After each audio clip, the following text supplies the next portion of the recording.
Saya tidak ragu sebenarnya kalau Indonesia itu 7-8% growth pada 2029-2030 asal dengan program-program presiden yang ada sekarang ini. Dan saya kira pembantu-pembantu presiden pintar-pintar, hebat-hebat. Tinggal sekarang bagaimana kita bersama-sama mendorong supaya ini jalan. Kita harus kompak. Kata kunci saya kira ini kekompakan dan akal sehat. Jadi kalau kita tidak punya akal sehat, tidak kita kompak, kita saling menyalahkan, saya kira waktu tidak ada. Itu akan membuat nanti rakyat akan menjadi korban daripada keegoan kita. Kebijakan itu harus istilahnya tuh maximize the minimum. Membela kelompok yang lemah. Karena itu dia berbicara mengenai pentingnya akses, mengenai pentingnya kesehatan, tadi Pak Luhut menyampaikan mengenai pentingnya pendidikan, mengenai pentingnya keadilan. Ini sesuatu yang bertolak belakang sebetulnya. Dan itu yang menerangkan beda antara percakapan politik pada waktu itu sebelum reformasi bahkan dan yang sekarang itu.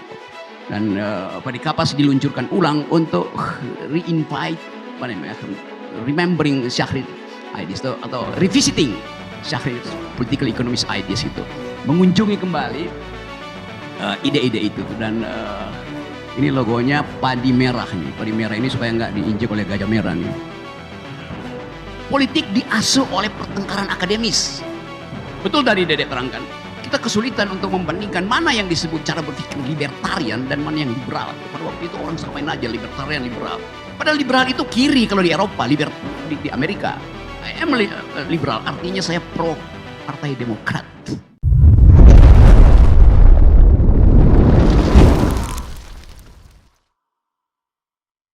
Ya kan? Dan langsung saja kita akan panggil ke atas panggung untuk bisa berdiskusi bersama kita. Lagi-lagi Ketua Dewan Ekonomi Nasional dan Ketua Dewan Pembina Yayasan apa? Padi Kapas. Padi Kapas Indonesia, Bapak Jenderal Luhut Panjaitan. Boleh tepuk tangan, boleh maju Pak.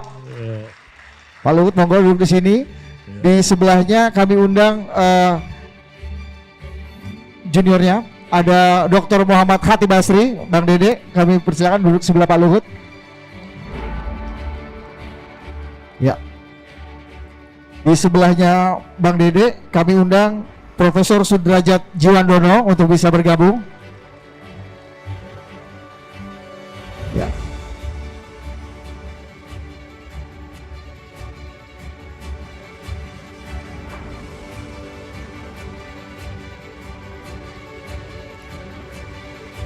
Dan the last but not least, siapa nih? The one and only Rocky Gerung. Ya. Iya. Rok lu sebelah sana. Sebelah Pak Derajat. Iya. Enggak biar gitu. Pak. Apa Pak? Bagus lah, dia nggak dekat-dekat aku gitu. Bahaya nanti saham Jenderal Luhut turun 5% kan. Oke, kita start diskusi ini, kita bicara Ciil dan bicara relevansi dengan situasi terkini. Ya, kita mulai dari siapa dulu? Terserah. Ya, kita mulai dari Bang Dede dulu kali. Bang Dede, ya kita bicara politik akal sehat, ekonomi diregulasi. Ya, pertama pertanyaannya kalau dulu Dr. Syahrir ngajar itu keluar di ujian nggak kuliahnya?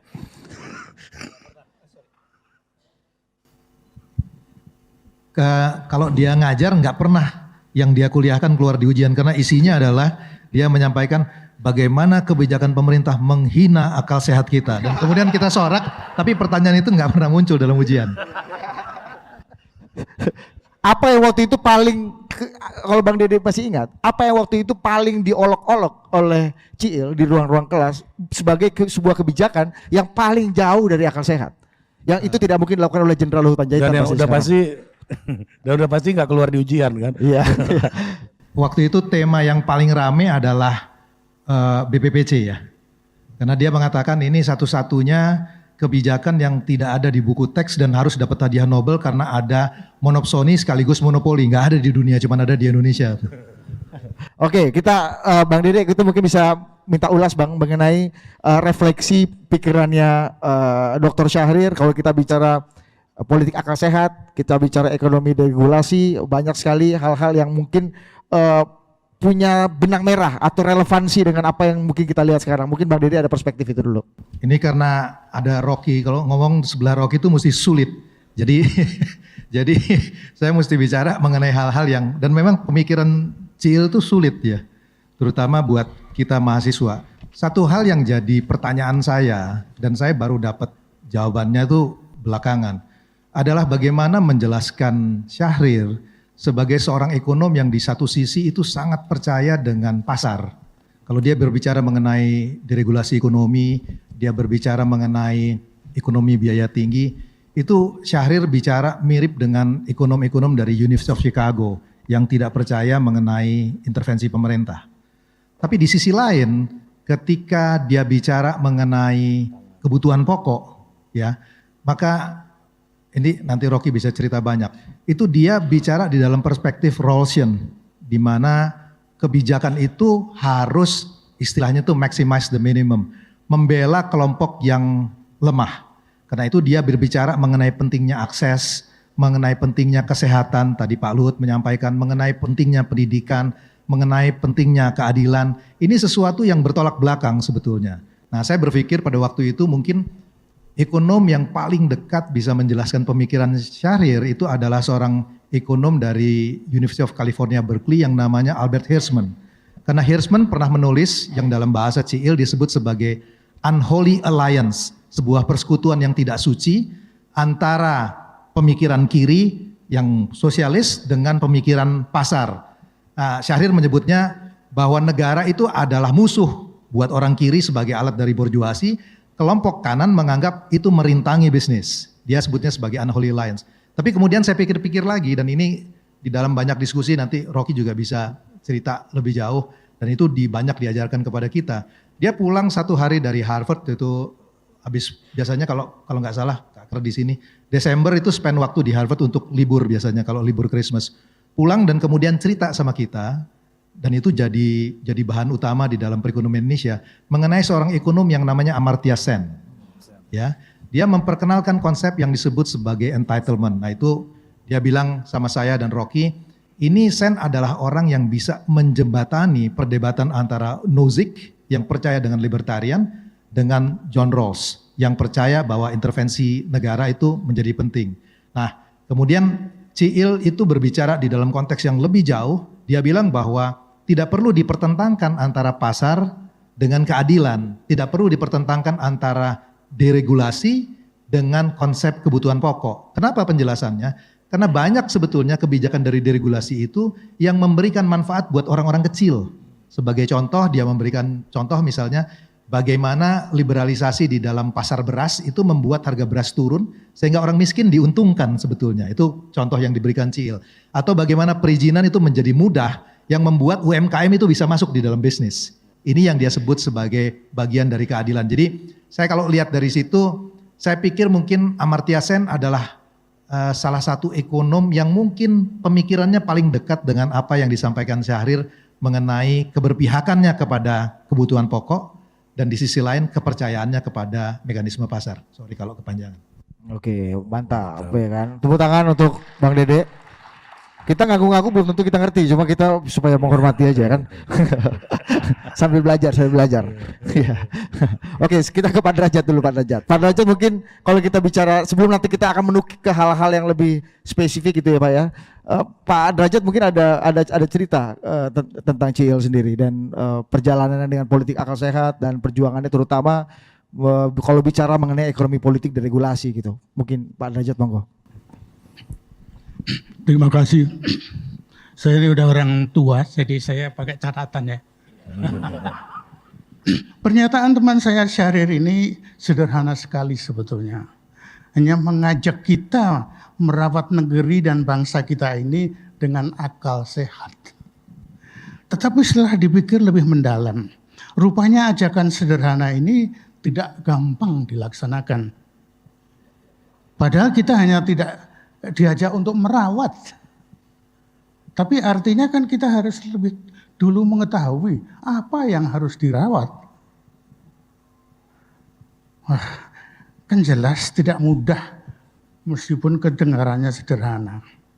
Tetapi saya katakan ini bukan tidak bisa, tetapi memang tidak gampang.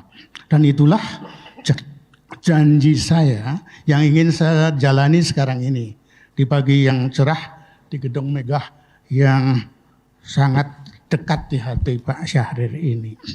Tentu pertanyaan yang timbul ya, mengapa kok tidak mudah gitu ya?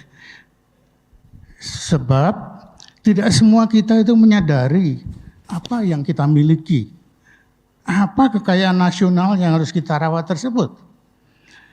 Benar, banyak yang tidak tahu sejarah dan tidak mau belajar mengenai sejarah kita sendiri. Negeri dan bangsa kita dengan segala kebudayaan, tradisi, keanekaragaman, dan segalanya itu dibiarkan begitu saja.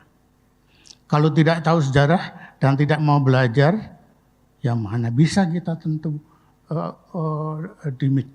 diminta untuk merawat. Karena itu kita harus mulai dengan mengetahui sejarah kita sendiri sebagai negara dan sebagai bangsa Indonesia. Setelah mengetahui dengan baik, kita harus mencari akal untuk memperoleh cara yang efektif dan yang efisien untuk merawat kekayaan tersebut agar tidak rusak dan tetap utuh, bahkan dapat berkembang secara lebih baik. Saya kira itulah pesan dari Syahril Chiil almarhum dengan istilah merawat tadi. Dan dalam hal ini kita diminta untuk menggunakan akal sehat yang, mohon maaf, saya tidak ingin sinis, tetapi saya tidak bohong ini. Menurut pengamatan saya, dan mudah-mudahan saya ini keliru. Soalnya kalau hal tersebut tidak ada, akal sehat tadi, ini sama dengan masalah stunting, tidak bisa diperbaiki lagi. Kalau akal sehatnya sedikit, apalagi tidak ada, apapun kita tidak bisa melaksanakannya. Tetapi dengan memanfaatkan akal sehat, jelas kita akan bisa menemukan cara yang efektif untuk merawat Indonesia sebagai negara dan bangsa yang sama-sama kita cintai dan banggakan ini. Bahkan lebih dari itu, kita boleh berambisi untuk mengembang tumbuhkan secara baik, menyesuaikan diri dengan perkembangan zaman dan segala tantangannya. Saya beruntung dipinjami oleh Bu Kartini 4 buku tulisan almarhum yang semuanya merupakan rangkuman tulisan dari almarhum di berbagai media seperti Harian Kompas, Harian Surabaya Post, dan Mingguan Warta Ekonomi dari periode tahun 80 sampai tahun 92. Keempat buku tersebut single authorship, masing-masing buku tentang tinjauan pasar modal Indonesia, ekonomi politik konglomerasi Indonesia, spektrum ekonomi politik Indonesia, dan meramal ekonomi di tengah ketidakpastian. Mungkin sebagai gambaran singkat saja, yang pertama adalah penjelasan tentang bekerjanya pasar modal di Indonesia yang kala itu di tahun 80-an ini masih sangat baru. Bagaimana strukturnya, cara bekerjanya, pengelolaannya, masalah yang dihadapi, dan sebagainya. Yang kedua, menceritakan lahirnya sejumlah perusahaan raksasa yang menjadi konglomerat.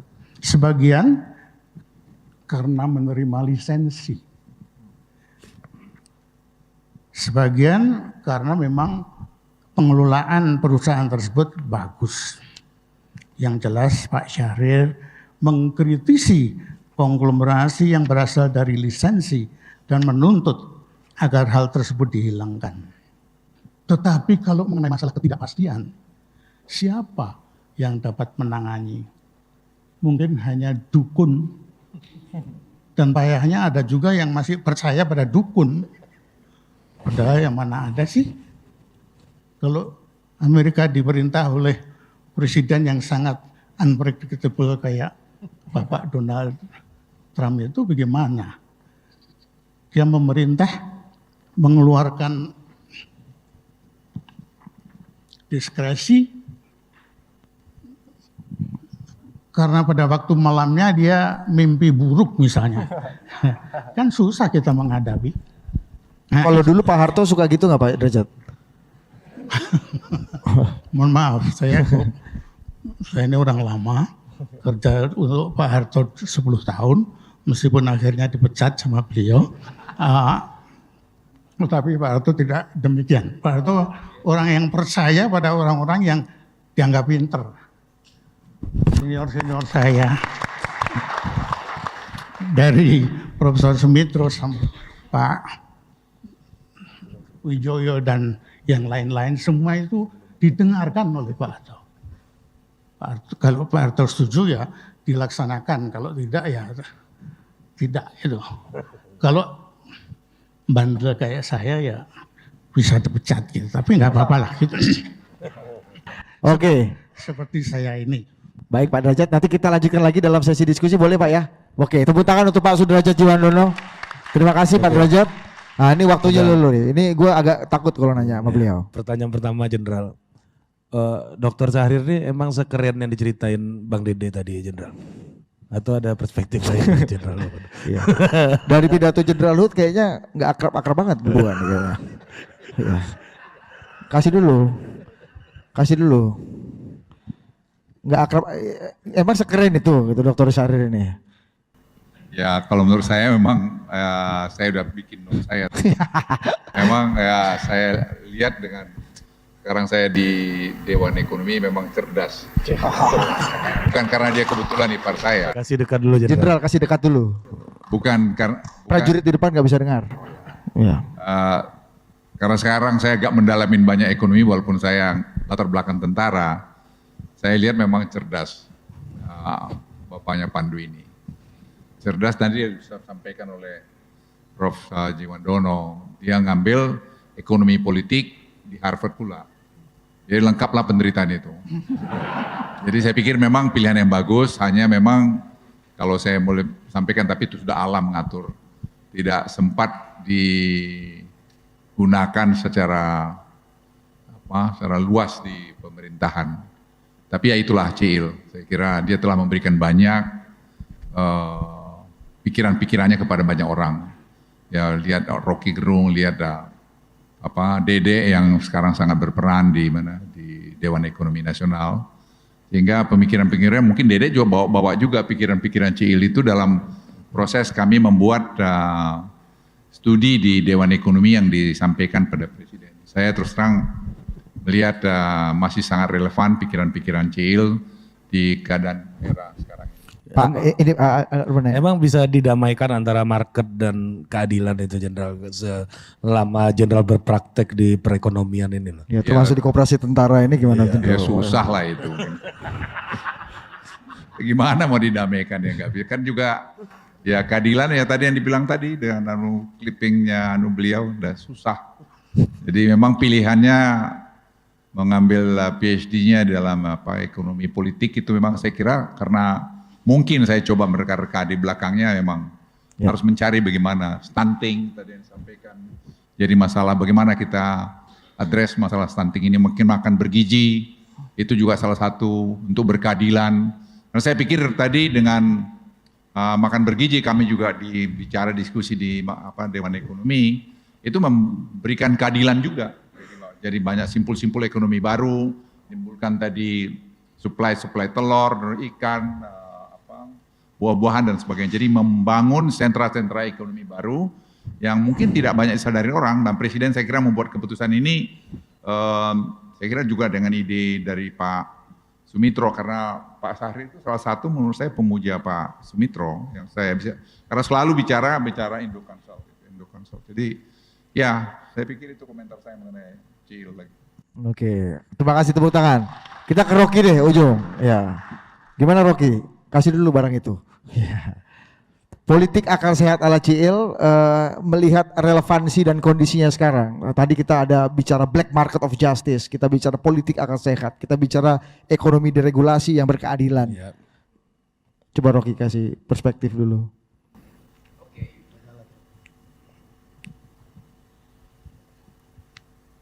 Oke, terima kasih teman-teman. Kata akal sehat itu saya pakai sampai sekarang tuh. Satu waktu, ini kebiasaan Pak Syahrir ya, kalau udah malam dia nggak bisa tidur, dia telepon saya. Rob, ngobrol yuk. Biasanya di Peacock gitu, di Hilton. Karena Peacock tutup jam 3 pagi. Apalagi kalau Kartini lagi di Amerika, udah. Udah pasti gua. Satu waktu kita lagi diskusi untuk cari arah mengucapkan keadilan tetapi bukan di dalam tata bahasa politik, perubahan sosial. Saya bilang pakai prinsip Thomas Paine yang judulnya Common Sense. Buku yang menuntun ide revolusi Amerika 1776 tuh. Jadi cepat-cepat saya anggap bahwa common sense itu terjemahan Indonesianya adalah akal sehat. Ya saya ingat the genealogi dari istilah itu. Dan itu yang kita pakai waktu Pak Syahrir artinya memutuskan untuk kita bikin partai aja tuh. Partai itu dasarnya adalah akal sehat tuh. Penggunaan reason di dalam upaya untuk menuntun policies supaya kita bisa hindari the black market of power. Jadi dari awal saya bersahabat dengan Ciil, sebetulnya karena saya anggota Ikatan Mos Jakarta, Pak Syahrir senior saya. Jadi di dalam konteks anak-anak Imada sebetulnya tuh, yang slogannya waktu itu buku pesta dan cinta tuh. Dan sampai sekarang saya kira Pandu terusin itu secara lebih radikal. Buku pesta dan cinta. Itu kenikmatan saya. Jadi saya, Dede, Tovan, Ican itu. Jadi grup untuk bicara banyak hal. Kadangkala sangat satiris tetapi selalu ada basis intelektual. Dan itu yang menerangkan beda antara percakapan politik pada waktu itu sebelum reformasi bahkan dan yang sekarang itu.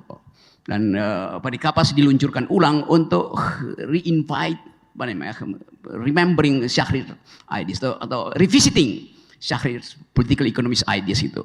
Mengunjungi kembali ide-ide itu tuh. Dan ini logonya padi merah nih. Padi merah ini supaya nggak diinjek oleh gajah merah nih.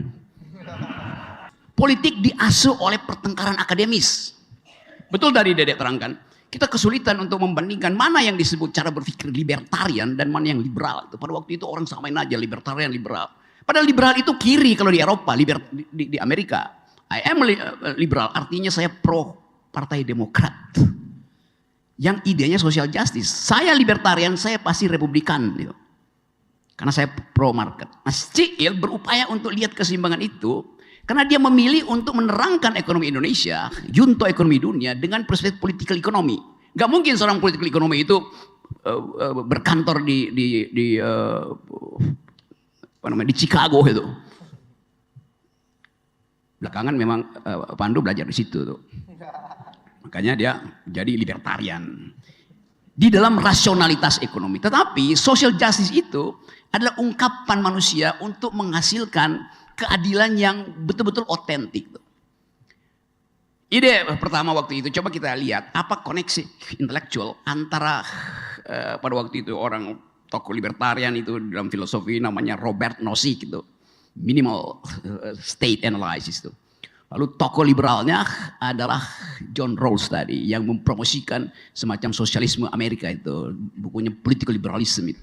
Yang bahkan kalau selama semua kabinet Demokrat di Amerika itu, Clinton, Obama segala macam itu bahkan dibuat film. Kalau lu nggak ngerti, call John Rawls kan ada filmnya itu tuh. Nah sekarang tahu nih John siapa yang ada di Indonesia tuh. Nah jadi sebetulnya kami bersahabat di dalam pesta setiap hari. Setiap minggu pasti Ciil tuh, itu yang tersedia di situ adalah buku, bicara diskusi buku sambil single malt itu, Dalmor atau Haji Biki itu udah biasa aja kan. Itu Bu Kartini tahu nggak tuh? Apa? Soal single malt Bu Kartini boleh kan? Bu Kartini cuman dikit-dikit aja. Tapi Bu Kartini biasanya kalau dia capek dia pergi tidur tuh. Ya. Tinggal bajingan-bajingan yang ada di situ. Ngoceh tentang apa aja. Jadi ada kenikmatan. Jadi saya bayangkan enak banget kan pada waktu itu. Padahal itu kekuasaan, ujung dari kekuasaan Pak Harto tuh. Tetapi kebebasan untuk mengucapkan sesuatu itu nggak ada batasnya tuh. Jadi bayangkan misalnya tuh seluruh TV nasional itu dikuasai Ciil. Dari Indosiar pagi sampai malam RCTI temanya cuma satu, apa namanya, Deregulasi. deregulasi. Nah kita mau coba lihat bagaimana tadi ditanya relevansi dari pikiran Syahrir di sini. Kita berupaya untuk memantau. Yang pertama-tama kalau kita mau masuk dalam public policy itu adalah membangun institusi pendidikan. Karena itu kemudian Pak Syahrir minta saya mengetuai semacam sekolah pada waktu itu, kita sebut sekolah ilmu sosial. Ideanya sebenarnya kita mau bikin semacam New School for Social Research dari New York itu atau Frankfurt School yang bicara terus tentang critical studies itu kan. Karena itu, ini saya kira yang teman-teman mesti ingat juga itu Pak Syahrir sangat kuat di dalam urgensi untuk menghasilkan pedagog, pendidik itu. Yang walaupun sekarang yang kuasai politik kita itu adalah para demagog gitu. Yang ngomong berbunga-bunga tapi tanpa pengetahuan sejarah intellectual history itu. Nah kita coba bangun itu. Mahasiswanya kita batasi 30 orang. Harus S1 supaya langsung bisa masuk dalam perdebatan ide. Dan sekolah itu bertahan kira-kira 3-4 kali itu. Lalu dibubarkan oleh pemerintah karena dianggap ini nggak ada pakem ini dalam kurikulum pendidikan. Waktu itu saya di Menteri Pendidikan panggil saya bilang, ini sekolah ilmu sosial ini apa? Universitas atau kursus atau apa? Saya bilang, ya namanya sekolah. Udah. Tetapi bayangkan misalnya di dalam kuliah 6 bulan itu hanya ada 3 mata kuliah diajarin. 1 filosofi, 1 political economy, 1 sejarah intelektual. Termasuk sejarah intelektual negeri.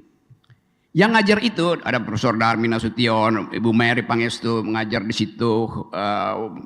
Dr. Ignaz Kleiden, Daniel Dakidai, Salim Said, Arif Budiman itu. Jadi bayangkan 30 mahasiswa, pengajarnya 15 orang PhD. Rasio itu bingung orang. Sekolah gratis, sebelum sekolah makan dulu, diskusi terus-menerus. Jadi bayangkan ide Pak Syahrir adalah pendidikan. Tuh. Itu yang buat saya, wah saya mesti bersahabat itu. Dan saya belajar ekonomi ya, dan diskusi dengan Dea Ican, Pak Syahrir segala macam aja kan. Lama-lama kita tahu sebetulnya bahwa Ciil menginginkan semacam kemerdekaan berpikir sekaligus kesejahteraan rakyat. Hanya itu idenya. Dan kuat sekali ide itu tuh, di dalam semua soal. Nah itu yang kemudian terputus. Pada satu waktu Pak Ciil bilang, gue mau bantuin SBY Rock, lu pasti gak suka. Jadilah Pak Syahrir untuk memperbaiki output policies-nya. Jadi sekali lagi keinginan kita untuk bring intellectual back into politics itu dasarnya adalah politik akal sehat. Kita ingin sekali. Saya ingin sekali Pak Prabowo mengerti bahwa negeri ini didesain dengan sejarah intelektual yang panjang tuh. Kemarin beliau bikin kesalahan presiden itu menyamakan PSI dengan Partai Sosialis Indonesia tuh. Salah keterangan Pak Presiden. Saya sebutkan aja, saya sudah sebutkan ke wartawan. Dan buat saya, hal itu secara jujur mesti kita katakan. Karena Presiden adalah kepala negara, akan di-quote nanti. Bahwa Partai Sosialis Indonesia, anak cucunya membangun Partai Solidaritas Indonesia itu gak salah. Secara genealogi salah, secara value juga salah. Partai Sosialis Indonesia tidak pernah disingkat sebagai PSI, mesti diucapkan secara lengkap. Partai Sosialis Indonesia dibangun oleh Sultan Syahrir. Ide itu juga ada pada Ciil tuh. Karena Sultan Syahrir menginginkan manusia politik itu adalah manusia yang menghormati dignity itu. Bukan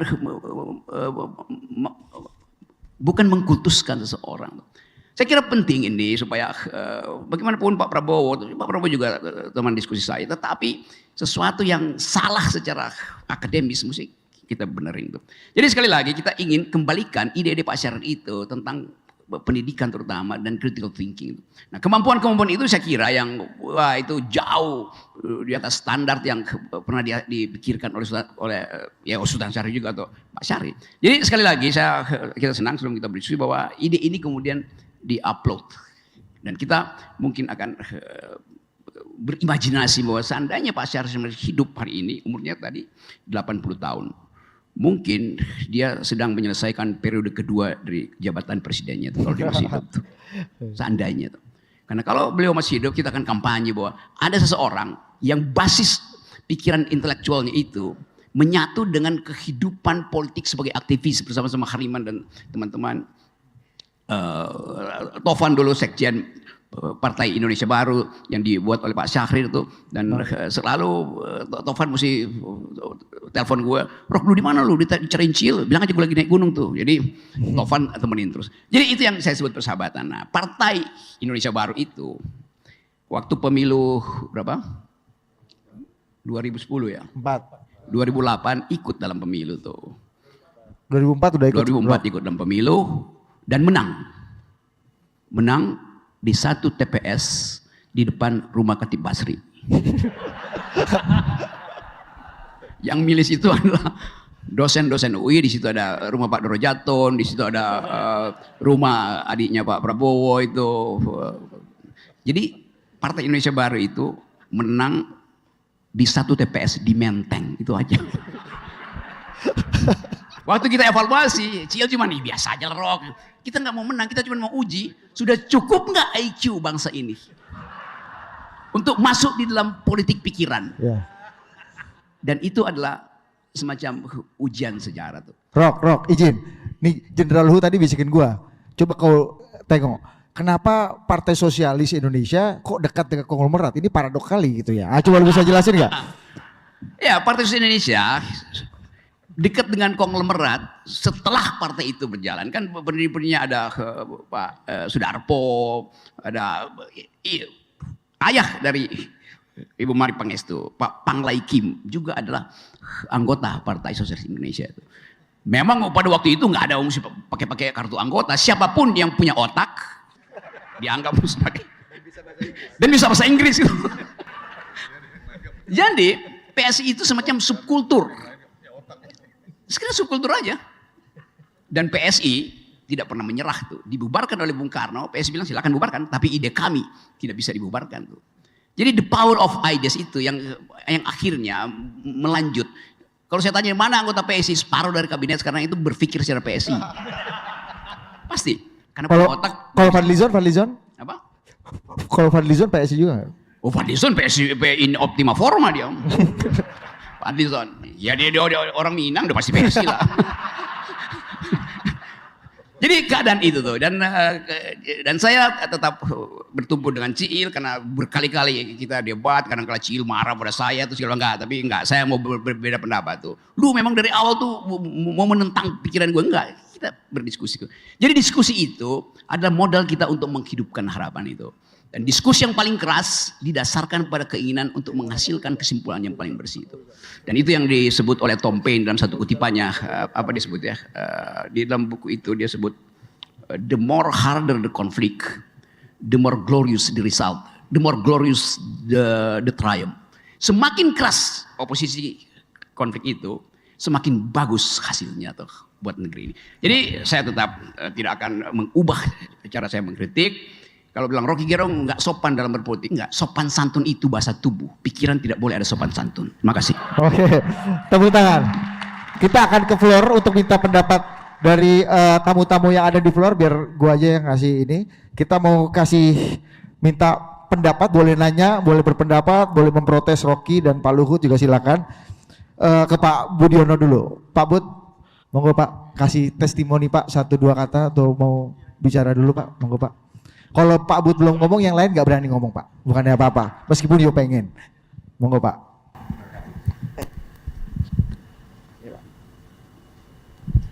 Wah, terima kasih banyak kesempatan ini. Saya tidak bayangkan saya disuruh ngomong di forum yang begitu luar biasa hari ini. Begini, saya hanya menyampaikan sedikit cerita ya, waktu itu tahun 70-an. Ini saya dengan Bang Ciil ini dari dua tempat yang berbeda. Ya, waktu itu Bang Ciil tentunya dari di UI, saya di UGM. Waktu itu sebenarnya ada gesekan-gesekan lah antara ekonom mengenai pandangan. Tapi kita selalu merasakan kita itu teman. Dan akhirnya ada debat-debat dan macam-macam. Akhirnya akal sehat menguasai semuanya ini. Dan kami menyatu pada tahun 80 ke atas. Banyak dari kami ke pemerintahan, dari UI ke pemerintahan, kayaknya kok nggak ada yang perbedaan yang terlalu mendasar. Oleh sebab itu kami bekerja sama pada waktu itu. Jadi Bang Ciil pernah sama kami itu kritik-mengkritik, tapi akal sehat tetap kami semua adalah teman waktu itu. Kita merasakan kita satu perahu dan oleh sebab itu akal sehat akan menjadikan kita satu kekuatan bersama untuk Indonesia. Terima kasih. Oke, terima kasih Pak Bud. Boleh tepuk tangan untuk Pak Budiono. Saya mau ke Budi yang lainnya, Pak Budi Gunadi Sadikin, Pak BGS.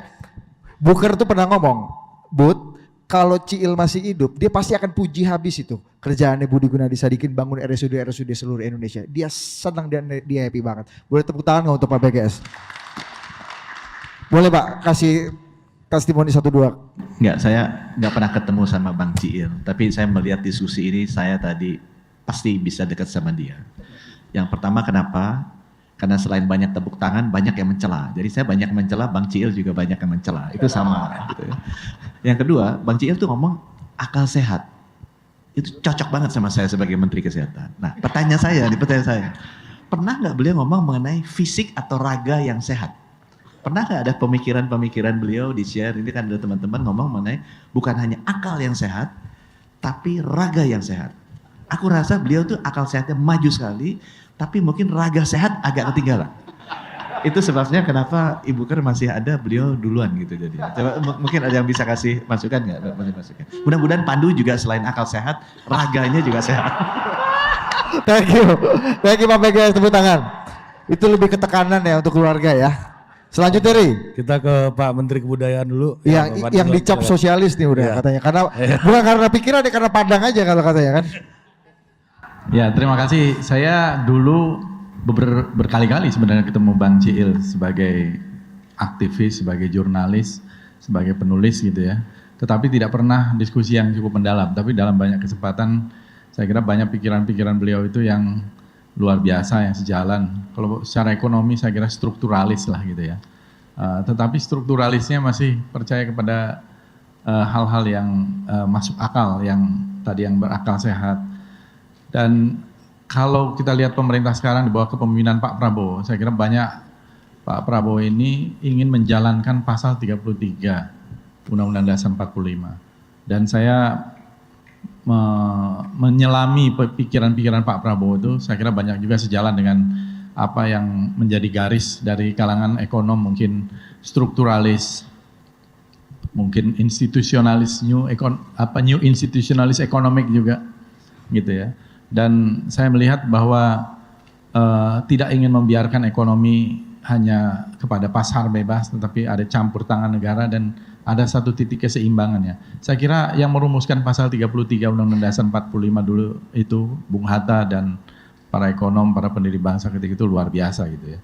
Dan saya kira ini yang sedang dijalankan oleh Pak Prabowo dengan koperasi, dengan Danantara, dan kemudian bagaimana sebesar-besar kemakmuran rakyat dari bumi, air, dan kekayaan alam itu untuk kekayaan rakyat. Saya kira ini perintah konstitusi yang sedang dijalankan dan banyak juga sejalan dengan akal sehat, dengan pikiran-pikiran Bang Ciil. Tapi saya nggak tahu tuh Bang Rocky tadi, kalau Pak Prabowo soal PSI itu saya kira mungkin namanya aja ya, bukan esensinya. Ini hak jawab dari Pak Prabowo. Hak jawab. Tapi saya kira ya bukan, maksudnya bukan satir gitu. Tapi saya kira kalau Bang Ciil ini masih hidup, pasti akan menjadi salah seorang yang ikut menjadi tim penasehat dari Pak Prabowo. Gitu. Saya kira itu. Terima kasih. Oke. Oke, terima kasih. Kita sudah sampai di ujung acara. Saya sebenarnya masih banyak yang mau saya tanya, tapi waktunya sudah tidak banyak lagi. Ada Pak Darmin di sini, ada Bang Celi, ada Mbak Uni Lubis dan Pak Yopi Hidayat, dua wartawan yang selama ini ada dekat dengan Ciil. Nah, kita minta closing statement dulu dari keempat narasumber. Mungkin Jenderal Luhut bisa mengawali closing statement kali ini. Gimana kita merawat Indonesia dengan akal sehat dan membantu pemerintahan Pak Prabowo ini. Kalau kata Pak Sofyan, mau nggak mau kita harus bersatu. Udah nggak bisa lagi kita Indonesia gelap gitu katanya kan. Harus bersatu bersama merawat Indonesia dengan akal sehat. Gimana Pak Luhut? Ya, terima kasih. Saya pikir Presiden Prabowo, saya kira memang pilihan yang tepat hari ini untuk jadi presiden. Tinggal bagaimana kita memberikan masukan-masukan yang juga diterima dengan akal sehat juga. Karena kompleksitas masalah dunia sekarang ini dari segi geopolitik itu sangat dinamis sekali. Jadi kalau kita tidak hati-hati, ya kita juga bisa nanti kena impact daripada perkembangan geopolitik dunia sekarang ini. Nah, saran-saran saya kira banyak dan ide-ide Presiden Prabowo saya kira tidak perlu diragukan. Makan bergizi tadi sudah menjawab masalah keadilan, masalah stunting, masalah tadi simpul-simpul ekonomi baru dan dana yang cukup 171 triliun, angka yang tidak kecil. Tentu strukturnya harus diperbaiki, pengawasannya bagaimana, eksekusinya bagaimana, very detail. Saya kira kalau kita lihat Ridalio di bukunya juga dia menuliskan memang perencanaan yang detail dibutuhkan dengan teamwork yang kuat dan berani juga mendengarkan apa yang mungkin tidak enak tetapi itu diberikan solusi. Ini saya kira akan memberikan langkah yang bagus untuk membawa Indonesia maju ke depan. Saya tidak ragu sebenarnya kalau Indonesia itu 7-8% growth pada 2029-2030 asal dengan program-program presiden yang ada sekarang ini. Dan saya kira pembantu-pembantu presiden pintar-pintar, hebat-hebat. Tinggal sekarang bagaimana kita bersama-sama mendorong supaya ini jalan. Kita harus kompak. Kata kunci saya kira ini kekompakan dan akal sehat. Jadi kalau kita tidak punya akal sehat, tidak kita kompak, kita saling menyalahkan, saya kira waktu tidak ada. Itu akan membuat nanti rakyat akan menjadi korban daripada keegoan kita.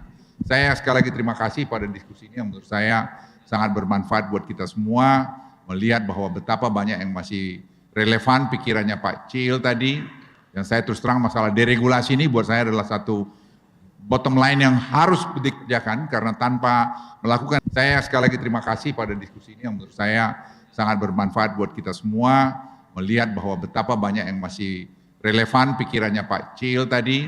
Dan saya terus terang masalah deregulasi ini buat saya adalah satu bottom line yang harus dikerjakan karena tanpa melakukan deregulasi ini kita punya ekonomi juga nanti tidak akan maksimal menggunakan tarif 19% tadi. Karena tarif 19% ini masih banyak breakdown yang dibawa yang akan membuat ekonomi kita bagus ke depan. Lapangan kerja, akan banyak orang dari Vietnam juga pengen, Taiwan pengen juga relokasi karena 1% very meaningful sebenarnya. Jadi banyak yang kita punya critical mineral, kita punya rare earth, punya banyak sekali seaweed dan sebagainya. Jadi tidak ada alasan menurut saya kita tidak bisa tumbuh di 8%, 7-8% pada tahun 2029-2030. Kecuali tadi kita tidak sungguh-sungguh melihat masalah, tidak kita detail mengerjakannya, tidak kita bangun kekompakan, kita saling menyalahkan, itu akan menjadi korban adalah rakyat. Saya kira itu komentar saya. Kalau opini Indonesia gelap itu opini akal sehat nggak menurut Pak Luhut? Ya sebenarnya kita harus lihat opini gelap itu, Indonesia gelap itu kan bisa aja orang menyampaikan. Tapi kalau menurut saya nggak lihat alasan kita gelap. Kenapa kita mesti bilang kita gelap? Indonesia itu bagus kok. Bahwa sekarang masih ada masalah, itulah yang harus kita kita perbaikin. Kita tahu obatnya, deregulasi. Deregulasi kita lakukan, kita akan menyelesaikan saya kira masalah ini. Oke, tepuk tangan untuk Pak Luhut. Jangan lo tambah lagi udah. Kirain dia mau jawab kau yang gelap. Keren gitu. Nggak keluar warna gitu Prof Jimli. Sudah kupancing padahal. Kasih dulu Bang Dede. Terakhir Bang. Saya mungkin kalau yang bagian yang serius tadi Pak Luhut sudah bilang ya. Dan saya cuman bayangkan bahwa tadi kalau tulisan Bang Cil disampaikan, tadi ada Ricard Bagun saya lihat, saya nggak tahu masih ada di sini atau enggak. Kalau dikirimkan ke Kompas, itu pasti jadi headline sekarang. Atau opininya akan dimuat, karena masih relevan. Tapi saya mau tutup dengan satu hal, kita bicara mengenai akal sehat. Sayangnya Ciil tidak bicara mengenai makanan sehat. Jadi kalau kita berempat, Rocky, saya, Bang Ciil dengan Jimmy Siaan di sini. Kalau kita pergi ke Ikan Today misalnya, saya nggak tahu restoran itu masih ada nggak di Blora. Itu kita berempat bisa pesan ikan Today-nya 16. Karena satu orang makan 4. Dan itu kalau berhasil, dia bilang sukses kita. Dan prinsipnya adalah, gua nggak mau kita kekurangan makanan, lebih baik lebih di meja. Oke, tepuk tangan untuk Bang Dede. Menarik. Selanjutnya Pak Derajat, monggo Pak, silakan ditutup Pak. Nggak harus selucu Bang Dede Pak, nggak apa-apa. Saya ingin menambahkan Pak, Cil orangnya sangat memperhatikan. Tadi yang mengatakan apakah juga memperhatikan fisik yang sehat tadi ya. Dari bodinya kan kelihatan ya. Saya tidak pernah lupa ya melihat Pak Cil ini dengan Bu Kartini dengan kita dan Pandu kalau makan pizza di Harvard Square, kalau berempat ya, kita kan ngertinya ya pesan yang paling besar dibagi 4 kan ya. Kalau beliau tidak, ya satu. Karena itu ya memang meyakinkan bodinya itu. Jadi itu apa, saya senang karena saya juga orang senang makan ini ya. Malah senang minum juga kalau saya. Tapi saya juga ingin menggarisbawahi tadi yang saya tadi bilangan mungkin saya yang paling tua, rupanya ada Pak Yusuf. Pak Yusuf lebih tua dari beberapa bulan lebih tua dari saya gitu ya. Nah, yaitu bahwa tantangan ini nggak cuma untuk Presiden Prabowo aja loh ya, untuk kita semua. Pak Jimli tadi mengatakan let's talk with common sense among each other, antara lain ya. Daripada menggerutu, saya kalau diajak ngomong senang karena orang tua nggak ada yang ngajak ngomong saya gitu loh. Oke, saya kira ini adalah sebagai tambahan dari saya. Saya sangat berterima kasih dapat bersama-sama dengan Pak Bang Luhut dan yang lain-lain untuk memperingati teman kita yang seandainya masih bersama kita berusia 80 tahun ini. Terima kasih. Terima kasih, tepuk tangan untuk Profesor Sudrajat Djimanono. Jadi Pak Derajat habis nggak satu loyang pizza gede itu sendiri? Habis nggak satu loyang pizza itu? Habis. Ternyata malu-malu aja, sebenarnya sama lah. Iya. Kapasitas sama juga ternyata. Oke, Bung Rocky, terakhir, apakah kalau Ciil masih hidup dia percaya ijazahnya palsu apa ijazah Jokowi palsu apa enggak?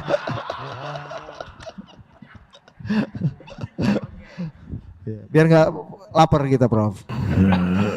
Satu waktu saya temenin Pak Syahrir tuh seminar tuh.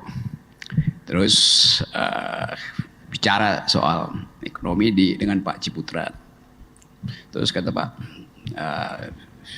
Cil, ya Pak Ciputra sih pengusaha, saya dosen itu kan. Jadi bagaimana? Kan dosen lebih mulia gitu. Kata Pak Ciputra tuh. Terus kata Cil, gini aja Pak Ciputra. Seluruh saham Pak Ciputra saya ambil, ijazah Harvard saya Pak Ciputra yang ambil.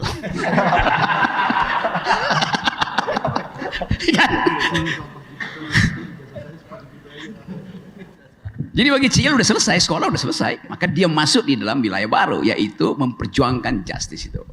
Dan itu yang saya suka ingat kalau Pak Cil pulang dari luar negeri, pasti bukunya banyak. Dan dia undang pertama kali milih buku, 5. Oke. Satu waktu dia pulang, dia bawa buku, dia kasih ke saya. Ini lu mesti baca nih, Rob. Judulnya Economics Doesn't Lie. Economics Doesn't Lies. Ilmu ekonomi tidak pernah berbohong.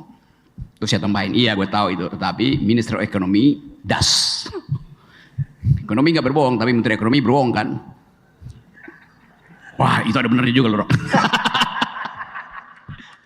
Jadi itulah keadaan yang memungkinkan kita begitu tajam berdebat, tetapi selalu ada yang indah, yaitu mengerti bahwa ini adalah diskusi, ini adalah adu argumen itu. Jadi produce argumen, kendalikan sentimen, kan itu keinginan kita sebetulnya. Ingin juga kita jadikan semacam tagline dari kabinet ini, produce argumen, minimalkan sentimen. Dan kita tahu bahwa tadi Pak Lut menerangkan ada soal dunia juga, dan kita terkoneksi di situ tuh, gagal tarif dan kekerasan ada di mana-mana. Itu juga yang membuat kita percaya bahwa Indonesia sebetulnya bisa keluar dari situ karena kita punya naluri untuk menghasilkan justice tuh. Karena kita adalah negara yang pernah dijajah tuh. Dan saya berhitung bahwa kelihatannya akan ada perang dunia itu. Satu waktu saya diskusi dengan Pak Prabowo menerangkan tentang keadaan, karena itu mesti ada ya food estate. Saya kira pada waktu itu, kira-kira dia belum jadi presiden dia diskusi di tempat saya, Pak Prabowo mampir sebentar, bahwa kelihatannya akan ada perang tuh. Karena itu mesti ada persiapan logistik. Sangat mungkin food estate itu juga di dalam perencanaan itu tuh. Dan memang kalau kita baca data itu, PBB sebagai penjamin perdamaian dunia, bayangin PBB penjamin perdamaian dunia, kita semua store uang di situ supaya ada perdamaian. Berapa anggaran perdamaian dunia PBB? Mungkin 6 miliar dolar itu. Bandingkan dengan seluruh anggaran military industrial complex, 1000 kali lipat. Jadi secara statistik mudah kita duga bahwa kalau anggaran perdamaian PBB 1/1000 dari anggaran persiapan militer seluruh dunia, kompleks industri militer itu pasti satu waktu akan meledak. Civis pacem parabellum. Siapa yang ingin damai siap-siap untuk berperang. Jadi saya kira itu problem kita secara global, dan Pak Prabowo berupaya untuk riding the tidal wave of global insecurity. Dan kemungkinan-kemungkinan itu juga bisa kita lihat dalam beberapa waktu ke depan tuh. Mulai ada konflik di ASEAN, macam-macam. Jadi sekali lagi kita ingin pastikan bahwa negeri ini bisa ditumbuhkan dengan kecepatan berpikir. Dan kita punya sejarah panjang pengetahuan kita tentang injustice tuh. Dan sangat mungkin juga kita ingin supaya tesis doktoral dari Pak Syahrir, Political Economy of Basic Needs. Dan juga saya kira nggak ada menteri di Indonesia itu yang neolib tuh. Ya Pak siapa? Wijoyo Nidi Sastro dianggap sebagai tokoh utama neolib. Tapi kalau saya baca beberapa tulisan dia awal tahun 60, dia mengutip Paul Baran yang adalah seorang Marxis kiri itu. The Political Economy of Growth itu, bukunya itu kan. Jadi kesosialan kita itu terbawa dalam kebijakan kabinet, demikian juga hari-hari ini. Tapi saya ingin pastikan bahwa market ekonomi bagus sebagai sinyal efisiensi, tapi tidak boleh market ekonomi itu berubah menjadi market society itu. Itu yang mesti kita hindari. Karena culture, humanity itu dirawat oleh moral, dan ya partai politik bahkan ada moral institution tuh. Ilmu ekonomi juga di dalamnya ada moral code. Jadi sekali lagi ini percakapan yang enak. Mungkin nanti Yayasan Perikapas akan Perikapas Indonesia, Yayasan PKI ini akan membuat kurikulum-kurikulum yang isinya adalah upaya menyelamatkan negeri ini dengan akal sehat. Terima kasih. Oke, terima kasih Rocky. Sebenarnya gue pengen nanya, kira-kira apa nasihat Ciil buat Pak Prabowo kalau dia masih hidup sekarang? Sikat aja. Pasti diajak makan pagi. Okay. Karena soal makan itu ini bocoran. Pak Syahrir itu dia makan pagi 3 kali. Nih, terangin ya. Pak Syahrir rumahnya di Jalan Sukabumi. Kantornya Jalan Ciditiro. Itu kira-kira ya 1 kilo enggak tuh. Tapi nanti pasti dibilang pada Kartini, siap makan pagi selesai.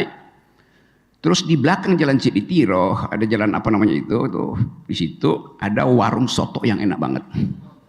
Apa?